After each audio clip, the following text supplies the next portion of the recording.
Welcome back to another group podcast here at the Saltwater Edge. Today we've got Coby, John, Cyril, Tyler, and Eric. And we thought it would be fun to just kind of sit down, talk about what we've been up to over the winter, what we're looking forward to for spring, and just have a little chat about that. We're all together here at the shop. Seemed like a good time. And it's very cold outside. We're filming this. What is this? Still the first week of January? It's cold outside. We're all thinking about warmer weather and summer pursuits, so it's a good time to start thinking about that. So Coby, what have you been up to over the winter? Starting with the boring guy. A lot of that. Well, not a lot. Some tying. We've been having the tying nights every other Thursday, which has been a lot of fun. Getting a lot of people that tie in the community around here and here. Which is always fun, and then tying at home a bit. Catching up on some shows, just things I don't really do during the season. Seeing people that I don't normally see during the season. Just we got Haas coming in. Haas is trying to get in here. Trying to get through the wires. Come on. He can figure it out. There we go. It's such an app. You can make it out of the way. Up and over. He's done that better. You and Tyler got up north a little bit for a little freshwater fishing. We did. Right? We did. Tyler and I, at Jake's. Yeah, we went to the Deerfield River to do a float with the Harrison brothers and crew, and it was a blast. It was a warmer day, and the trout were really eating. We met Devin up there, who used to work here. That was fun seeing him. He got a nice big brown on his streamer, but we caught a ton of trout. Just really fun to sort of do some freshwater stuff, take a break from the salt, go into the woods again. It was a ton of fun. That's cool. Tyler, how was that for you? It was good. It was different. I grew up doing a lot of trout fishing in Maine, but it's been a while. So there's definitely some growing pains, but that's where it helps to have a guide. Tells you to set, tells you not to shorten your back cast so you don't get knots every other cast. So yeah, growing pains, but it was good. Tyler almost took a dip. Oh, I almost went swimming. I didn't hear that story. Very close, actually, yeah. I got looped around the anchor and went to sort of just reached down, and the seat has a little slope to it, and I just slid right up. And it was actually pretty close. It would have been a bad time to go for a swim too, right at the beginning of the day. The van stall wait time would have gone up quite a bit. Additionally, if I was at the bottom of the river, yeah. Yeah, I guess that transitions to Tyler. I guess your winter job is a little busier than in the summer with all the van stalls coming in for service. Tyler's our van stall service guy. What's that been like? Busy, yeah. It was funny because it was sort of like hurry up and wait. Like it just all of a sudden blew up a couple weeks ago. Does sound like there's some of the right? Sure does. I think it's just stuff blowing on the roof. Okay. And any advice for people getting their reels in for service? Is there like a specific type of bribery you accept, or chocolate's good, candy's good, plugs are great.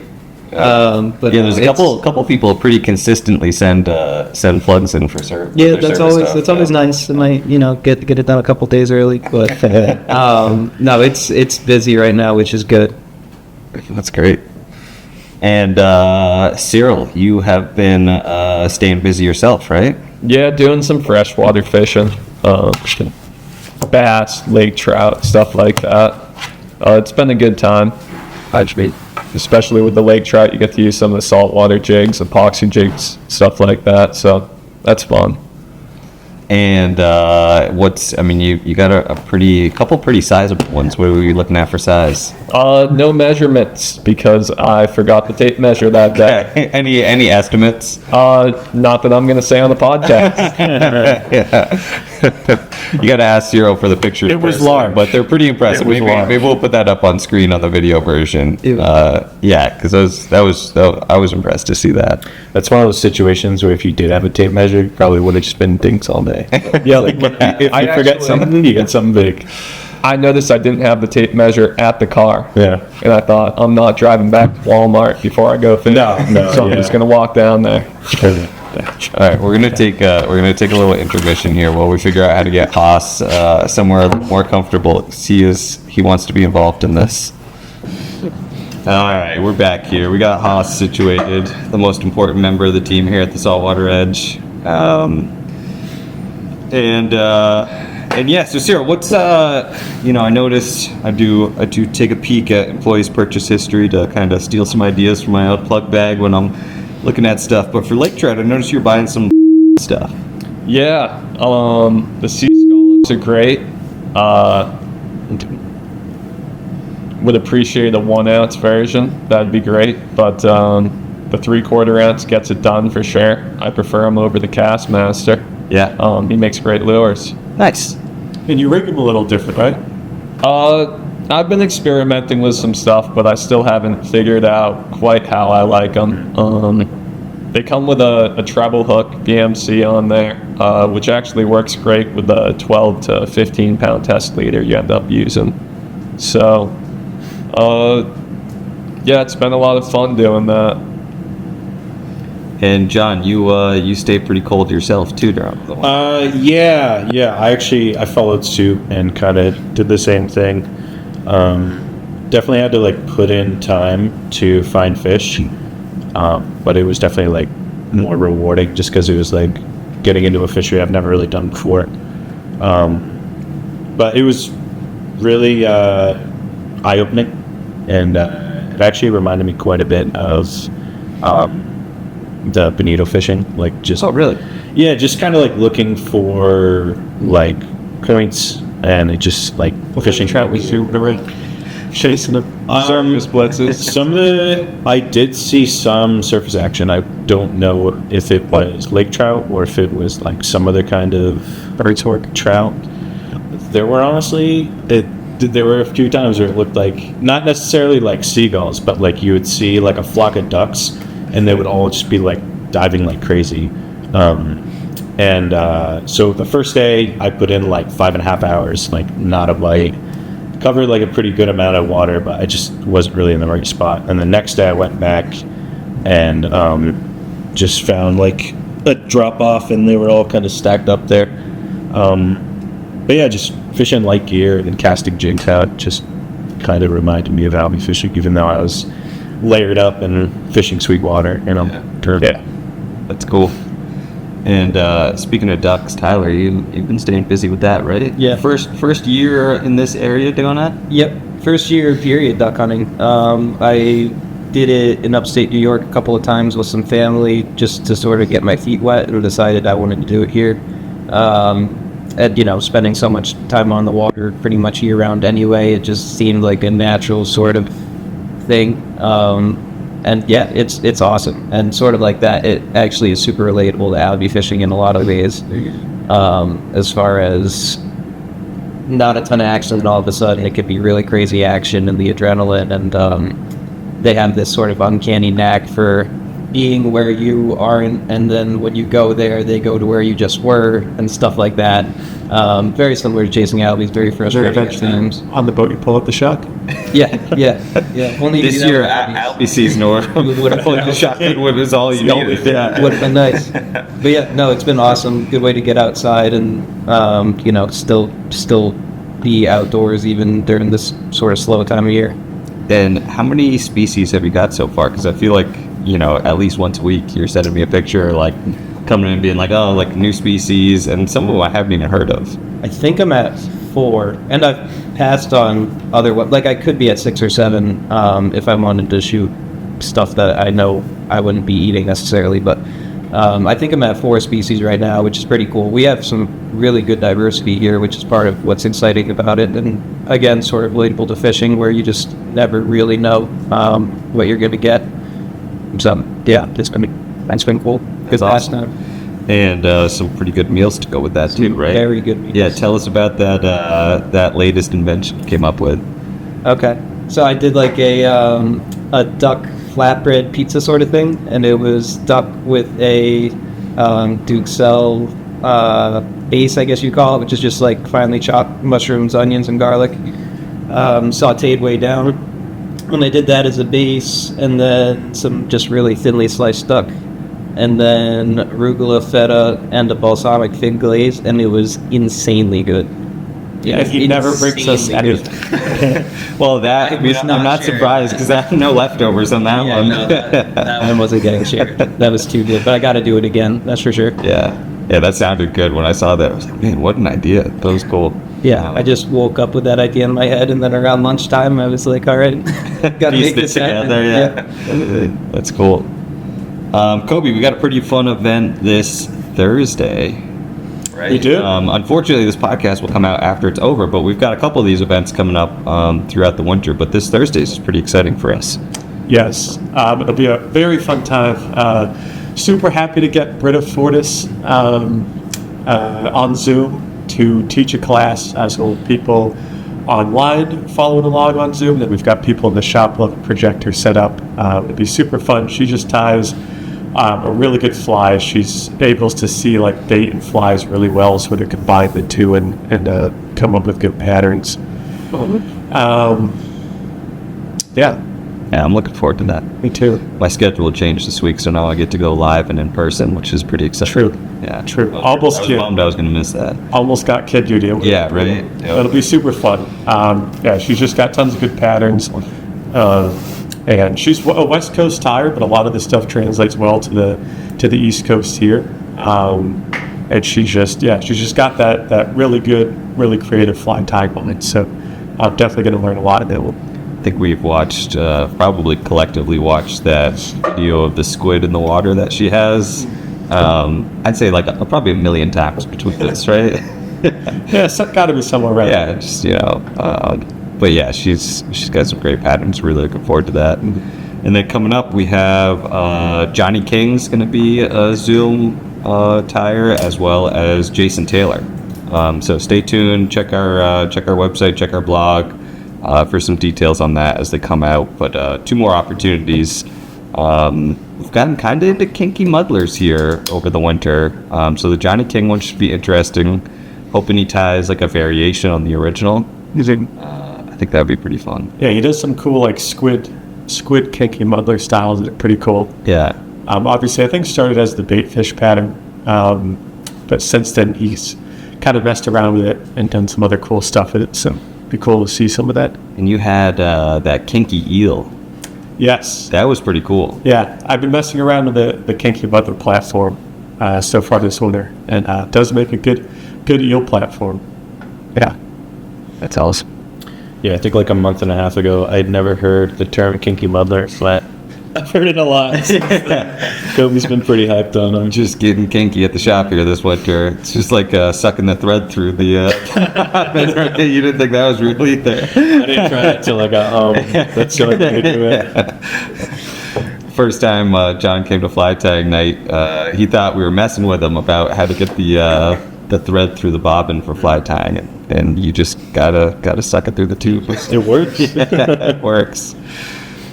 So yeah, that's kind of what we've been up to over the winter. Can't you just like make the thread wet and put it through pretty easily? Oh, that takes so much time. Just a little, just right through the tube. Nobody's got time for that. Or like or the little thread chasers that they have to go with them. I think probably lost mine. Yeah. The day I got it. Mix in with some bucktail in the trash. Yeah, right. Yeah, it just disappears. Yeah, I mean this spring is coming up fast. We shot a video yesterday with John and Tyler, and they did the lures for each month in peak season here in Rhode Island, I would say, so March through December, and it kind of got me thinking that March is pretty soon. So first week of January now, but February is a short month, and then all of a sudden it's March, and we kind of get back into season here. So what are you guys looking forward to as far as March coming? Open water right now. Yeah. Just because like everything just like froze over in the last couple of days, and it looks like it's going to be cold for the next foreseeable future. I just went out, caught like a couple of brook trout the other day, just in like a little local pond. So I got on the board for the year, which was like, I wanted to do that before it got like super cold. But now I'm already like, I want the water to open back up and get back out. I'm sort of the opposite. I love this time where it actually feels like we're going to have a good winter, which, we're already halfway through January, so we're already into it. But, if we could get some good ice, then I'm all game for that. I would still love to pull a striper through the ice. I think that'd be cool if we get like a couple weeks of solid cold. I think that's doable. Yeah. Like a nice holdover bass through the ice. I know years ago I saw some people do it, and I never got out and tried it. But I think that would be pretty fun to do if it stays cold. Might as well have fun with it. Yeah. We've got the season kickoff on April 5th. Yeah, That's something April to look 5th. forward to. Yep. Details of that coming out soon, but yeah, Striper Kickoff, best plug show on the planet. According to us. But it's a great day. That's definitely a day we all look forward to, and that just gets us hyped for the season. But in years past, we had done it a little later in April, and people's complaint was that they're already fishing by then. So we did move it up earlier last year. That seemed to be pretty successful at keeping that first Saturday in April schedule going. Should make sure that everyone's available to get here and check out the plug show. New location. It's going to be great. It's going to be great for us this year. Yeah, I think 2 years ago, like the night of or I guess it was technically the morning of the plug show, I was like still fishing at like 4 a.m. and I was like, I gotta get some sleep because I knew I was gonna come over. But once the fishing there, it's hard to also be focusing on a show. Right. Just be out there. Last year it was beautiful out that day, so it was hard not to want to be fishing. Yeah, yeah. And then this Saturday, anyone going over to the Gansett show this week? I think I'll probably check that out. Sure. Gansett show this week. Marlboro Fly Show, I think, is this weekend. I'm trying to just sneak up there with my kid and, try to get her interested in. Get her addicted. Yeah, right. Opens up the idea for family vacations and stuff if she's into it, which is nice. Not gonna force it, just give her the opportunity. Just shove her a little. Yeah, just a gentle nudge. Coby, what about you? What's springtime look like for you? Springtime, I like to start with the fly rod. So I'll be, there's some spots I really like to fish in the spring with the fly, and I'm really looking forward to that. Yep. What's going to be the first fly you throw this year? Good question. So there are some fish for the past few years. There's been a nice little pattern, and there's some pretty quality fish that are very fly friendly. And the trick is figuring out what they want and how they want it. So I tried crabs 2 years ago. That didn't work. I haven't tried shrimp yet. So this year is to try just some slow, small shrimp stuff just to see if they'll just eat it like reactionary. Tried big streamers. I haven't tried sinking lines yet. There's some spots I might try and just drag the bottom. So it's fun. It's like all part of the game, just figuring them out. And really looking forward to that. Nice. And Tyler, you said you enjoy the cold time and the ice and stuff, but what's spring look like for you? What's the first go-to thing in spring? What's the first trip? Usually, I like to start fishing the herring runs a couple weeks before the herring actually show up. I find the bass are usually sort of ready, like they know where the herring are going to be even before the herring are there. And that can be some really, really good fast fishing. It can also be pretty barren at times, but when it's good, it's really good. So I pretty much start that like right when we turn into March, and then usually don't actually see any herring until March 17th through like 21st usually is when I see my first herring, somewhere in there. So yeah, that's probably when I'll really start to pick things up. Nice. Exciting. John, what's the first thing look like for you? Last year I started fishing March 1st in like a pond near my house, and was just doing like ultralight, and was doing really well on just real small black rooster tails, and was just getting a lot more bites, but also like still getting quality fish, and ended up getting like quite a few pretty big pickerel on like 4-pound mono. There's a few times I got pretty lucky where like the lure was like all the way in its mouth and the line was like up against teeth. I was like, I'm pushing it. But yeah, I'll probably end up doing that. Like during the daytime, I just like throw on those rooster tails and just like small rapalas, like floating rapalas. And then this last spring, I got really into throwing wake baits at night. And that's just like a very fun sort of like pre-season to striper season, because just like it's sort of like fishing metal lips for stripers. Yep. And just like the way they come up and hit it, it's like very exciting. I haven't gotten anything like really big. I definitely want to branch out and try like some other lakes and target bigger fish, but just like figuring that out this last spring was a lot of fun, so Nice. probably do that. And then like midway through April, I'll probably start fishing my spots up in the bay. I'll probably go for holdovers like in between now and then, just kind of here and there. But like once the fish fill in up in the bay, that's like when I really hit it hard, when they're just right down the street from me. Yeah. Yeah. Thanks. Cyril? Looking at mostly largemouth and smallmouth once it warms up again. Usually that's mid-March, and then I always look forward to the first like schooly topwater bite of the year. Something I like to go before work, before school. Yep. Just see if they're going. Jumping minnows.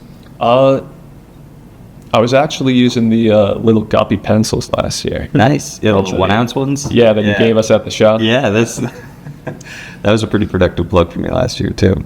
And let's see, it's so much fun to fish. Thank you. Yeah. For watching. Yeah, I appreciate it. Yeah. That was the first plug I threw at blitzing fish last year in April. That was the first one I threw. See, you guys, lures, we actually fish them. Yeah, Yeah, they get used. Well, thank you guys for listening along with us. If you have any other questions about spring, let us know in the comments. What do you guys get up to over the winter? We'd love to hear.